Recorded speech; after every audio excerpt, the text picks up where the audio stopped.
Hello, welcome back to the Arturia Synthi tutorial series. Today we're looking at the oscillators. We're going to figure out how it makes sound. And let's start with oscillator 1. So in the last video we were using a sine wave and we had some control over it via the keyboard. When I say sine wave, it's kind of pseudo sine wave, an EMS sine wave. Very colourful, very lovely. I'm not saying a bad thing about it, but it's not a sine wave. Here's its level. Double click, set it back to central gain. In other words, no increase or decrease of volumes being applied. If we switch over to the sawtooth wave, the second wave that the oscillator is capable of generating, there's our sawtooth. Now all oscillators are capable, all of these oscillators are capable of generating two different waves, and they do so constantly. The oscillator is generating both of these waves all of the time. It never stops. It's just a question of whether or not we subscribe to that wave, whether we do something with it as to whether or not we hear it. So at the moment we're assigning the sawtooth, we're sending the sawtooth into the envelope. When we press the key on the keyboard, envelope gate opens and we hear the sound. Now I need to go back to the sine wave to show you what the shape knob does. This basically the manual describes it as disrupts the symmetry of the wave. So at 12 o'clock on the knob, position 5, the shape knob's having no effect. But as I turn it clockwise, it smooths off everything above 0. All the control levels above 0 get smoothed, and the bottom part of the wave, you see it get sharper and sharper. Once we come past 12 o'clock into some kind of negative territory, I guess, it does the opposite. Smooths the lower half of the wave and sharpens the upper half. And that makes just interesting harmonics. You can see the wave dancing as we pass through that frequency curve. So really interesting harmonic function. This is kind of a mathsy, nerdy thing to disrupt symmetry. It's basically creating harmonics. That's what we want out of an oscillator. We want to be able to do interesting stuff with it, and the shape knob is very idiosyncratic and quite lovely. We have a master frequency knob, which by default is set to C4, but as we saw last time, it's really C3. But fundamentally, this allows us to manually override whatever pitch the oscillator would normally be outputting. So if I'm pressing a C3 on the keyboard and begin to turn this down, then we step down a semitone at a time and override the default position of the keyboard. Now the reason we're stepping down and up and down in semitones is because we currently have our quantization set on, which basically means it's snapping the control voltage, the output signal that this oscillator is generating is being quantized, is being snapped to the nearest level that will generate a fixed pitch, a tunable pitch. If I turn quantization off, then we're going to get a smooth. And now instead of seeing a note, we see a pitch. So 262 is middle C. And if we have a look at our tuner, we can see that 262 Hertz, middle C. Now ordinarily, when you're dealing with tone oscillators, you'll have quantization set on. When quantization is at its most useful being turned off is when we use oscillators as low frequency oscillators. And I'm going to jump over oscillator 2 for the moment and jump to oscillator 3 because it's the best tool to use if you want to have a low frequency oscillator. Now what I mean by low frequency oscillator, or LFO, is that if I press this key on the keyboard, you can see in the oscilloscope, if I zoom in far enough, here's our frequency at 20 Hertz, and we can see about 6 or 7 waves on the screen, which means that we have a frequency of somewhere in the region of 140, and sure enough, when we look, it's what, 130.8.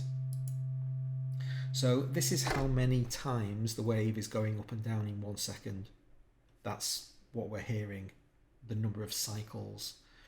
With a low frequency oscillator, it goes way below that, typically around anywhere from 0 to 2 is your normal kind of operating frequency for an LFO. So they're cycling really, really slowly, and what they are used for is modulation sources elsewhere.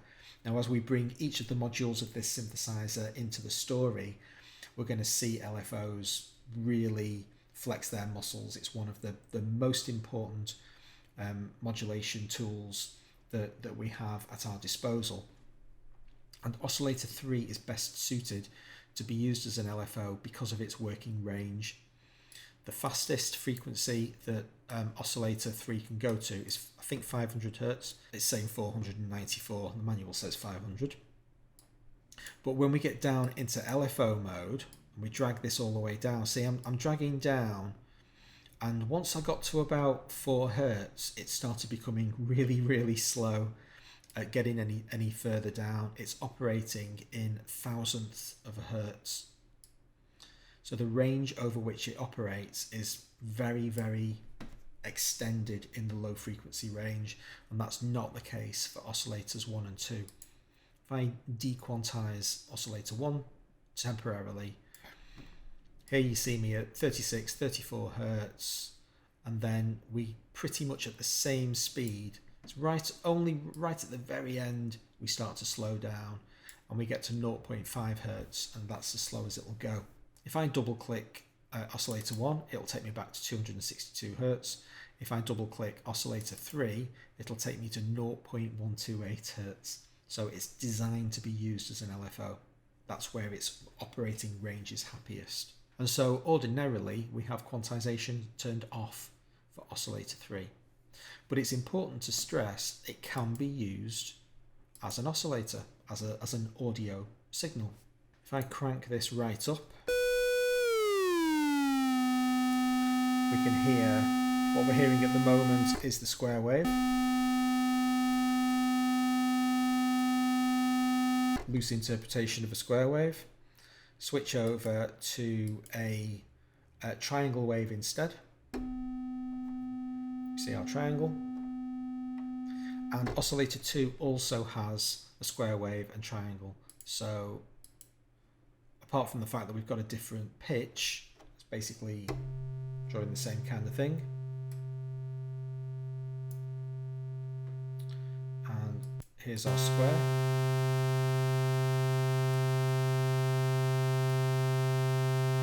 And we can also apply shaping to those waves as well.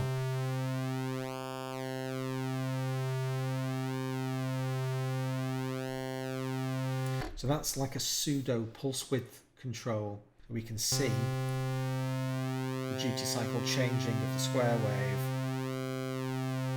as the pulse width gets wider and narrower. Now I've left the most complex feature of the oscillators till last. It's this little toggle switch here called sync. This puts oscillator 2 into hard sync mode, which basically means it becomes a slave to oscillator 1. So oscillator 2 is no longer in control of its own pitch. What I'm going to do is I'm going to take both of these oscillators out of quantized mode, and I'm going to set the pitches manually.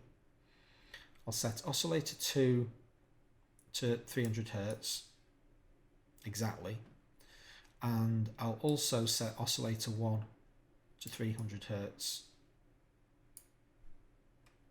So we've got a square wave here. Let's hear what that sounds like. Now I'm going to change the frequency of oscillator 2. You're going to, if I turn that knob clockwise, you'll expect the pitch to go up, but it won't. What we get instead is a change of timbre. And you can see down below, the harmonics are dancing, but they're not moving. What's happening is that oscillator 1 is imposing its pitch over oscillator 2. Regardless of how fast oscillator 2 is oscillating, at the moment we're at, what, 294. Oscillator 1, with its period of 300 Hertz, slams this anchor down and says, no, stop, oscillator 2, stop whatever you're doing, go right back to the beginning and start drawing your wave shape all over again. And oscillator 2 obediently does what it's told. So because it's oscillator 1 that's imposing this frequency-based instruction on oscillator 2, 300 times a second, it's saying start again, start again, start again, 300 times a second. The pitch is always 300 Hertz. It's just the shape of the wave that changes. And we can see the relationship between these two oscillators in the oscilloscope. Now I've switched to a triangle wave because it's easier to demonstrate. So there's the two frequencies, more or less the same. As I start to increase oscillator 2, you'll see it begin the process of redrawing its wave. This tiny little section down below is where it's beginning to draw the wave for a second time. Then oscillator 1 is intervening, and you can see the signal drops right back down to its initial position. And it begins to redraw the wave again from that new position. Now this interaction of the two oscillators, the complex bit in the middle, is what creates all of these extra harmonics, because that is a pretty complex wave shape. There's nothing straightforward about that. So 300 Hertz for oscillator 1, 345 Hertz for oscillator 2, and this is as far as it's getting in the drawing of the second wave before the oscillator interferes and says, no, stop doing that, do something new. So hard sync basically allows these two oscillators to now operate in perfect tandem. The result of that is that we can output both of them to the envelope, and we're always going to get one fixed invariant tone. From that point onwards, we've got control over the timbre of the two waves.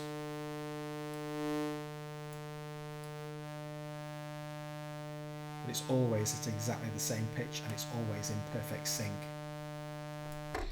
So this is the point at which I always consider that we've got a working synthesizer. We've got the oscillators under our fingers, we understand what they can do, different tones that they can generate. Now we can start to look at the other modules and interact with those oscillators to make ever increasingly interesting sounds. Hope you'll join me for the next video. If you hit subscribe and notifications, you'll be sure not to miss it. Hope to see you then. Thanks a lot.